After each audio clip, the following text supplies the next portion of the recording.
বলে না ভগবান দুটো অপোজিট মানুষের বিয়ে হয়, মানে বিয়ে করাই আর কি, সেরম ব্যাপারটাই আমার আর আমার বরের। আমার বর হচ্ছে আনহেলদি খাবার খেতে একদম পছন্দ করে না, আর আমি আনহেলদি খাবারের বিশাল বড় ফ্যান এরম টাইপের। যেমন ও বাইরের খাবার একদম পছন্দ করে না, বাইরের খাবার যদিও ওকে খেতে হয়, ও যেগুলো হেলদি খাবার হয় সেগুলোই খাবে। এই যেমন আজকেও দই বড়া খাচ্ছে রাত্রেবেলায়, আমাদের আজকে মানে ঠিকঠাক খিদে ছিল না, তাই বললো আমি দই বড়া খাবো। কিন্তু আমি তো আর ওই সব ভালো জিনিস খাই না, আমি একটু আনহেলদি খাবার খেতে হয়। তাই আমাকে দেখো, আমি ঠিক খুঁজে খুঁজে খুঁজে খুঁজে আমার আনহেলদি খাবার খুঁজে পেয়েছি, সেটা হচ্ছে বড়াপাও।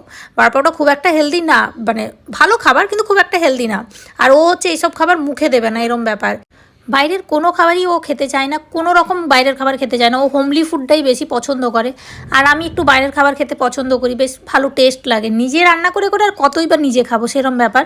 আর এখানে হচ্ছে ও দই বড়া খাচ্ছে। দই বড়ার ব্যাপারটা না, ও যখনই কোনো খাবার খায় সবার আগে ও সেই খাবারের মধ্যে আমাকে আগে খাওয়ায়, তারপর ও খায়।